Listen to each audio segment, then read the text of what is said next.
Hello po. Isang magandang umaga sa ating lahat mga kabukid farming, and welcome back sa vlog ni Albert Jihar. Yoo! And today is dali lang. Nagtimbang na naman tayo ng ating mga alaga na panglaban. And kahapon hindi ko sila pinakain ng saging na hinog, yung latundan. At napansin ko na bumaba ang kanilang timbang. So, masasabi ko talaga na yung saging ay may malaking maitutulong pagdating sa training ng ating mga panlaban. Kasi nga, nadadagdagan yung nadadagdagan yung bigat nila, at ibig sabihin nun nadadagdagan yung lakas nila. So, pag nasa training sila, hindi basta-basta ang bumibigay ang katawan nila. Kahit na ilagay mo sila ng ilang oras sa training facility. So kahapon, yung unang tinimbang natin ay malaki yung tinaas ng kanyang timbang. At ito ay mahigit sa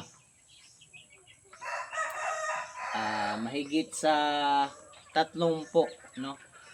At ngayon ay nadagdagan ang kanyang timbang. So naging 2 kilos and 106 grams. So nadagdagan ng 25 grams ang kanyang timbang. Yung dalawa ay nabawasan. Tsaka pala yung unang tinimbang natin ay siya yung pinaka matanda sa kanila. Magdadalawang taon ngayong sa buwan ng Mayo. At yung dalawa ay magkapatid, no?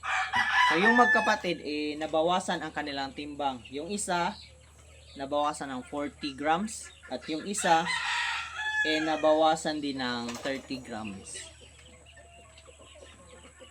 Okay. So yun, i-maintain lang natin ang timbang nila hanggang sa dumating ang laban.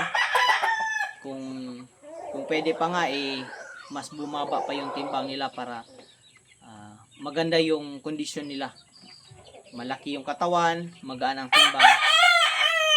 Parang may lamang sila sa laban.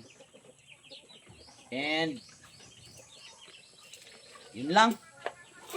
Tapos yung mga alaga natin almost done ng pakainin. Halos napakain na natin lahat, maliban doon sa range net na huling pinapakain natin. At ano pa ba?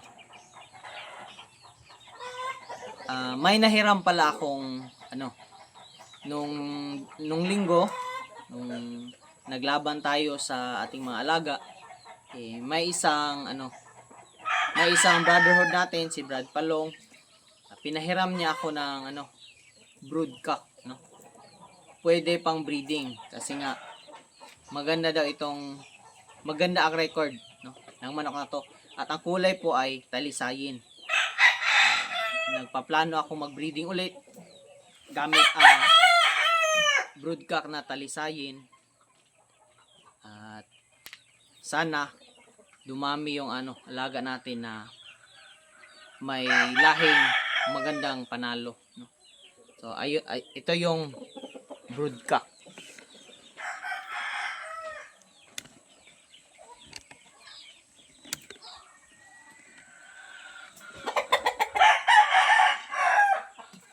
So yun yung manok na hiniram natin, ipinhiram sa atin. Kasi gusto ko ng ibang kulay dito sa lugar ko. So may maitim, may pula, at meron na tayong puti. Gusto ko namang magdagdag ng talisayin. Hindi ako bumili kasi wala tayong budget pang bili ng manok. Pero pang breeding, may budget tayo pang breeding. So kaya humiram na lang tayo ng broodcock. At meron naman tayong mga inahin na inihahanda para sa breeding. Napurga na natin sila once, and sa huling araw ng March, sa March 30, purgahin naman natin sila at turukan ng vitamins, B complex at paliguan natin bago natin pakawalan para maganda yung nila, kondisyon. So siguro pag ginawa natin yon, ilang araw lang pwede nang mangitlog ang ating mga inahin. At sanayin natin silang ipakilala sila sa ating gagawing broodcock o barako. So abangan natin ang breeding natin, no. So ang gagamitin kong babae ay mga 5 siguro. Kasi yung iba ibabawas ko na, kakatayin na natin kasi may naman tayo nun, nag-iwan na tayo o nagtira na tayo para sa ganong mga linyada. So itong papakawala natin wala pa tayong masyadong linyada nito.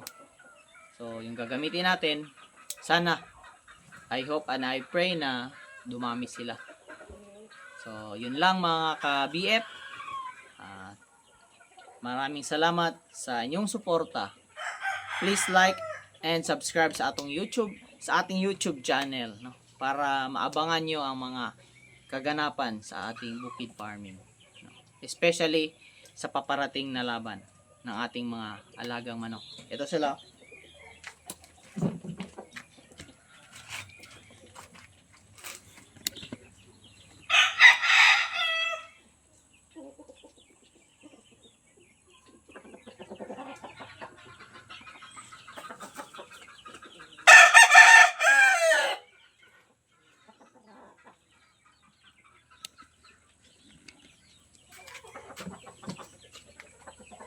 At yun lang mga ka-bukid farming. Paalam.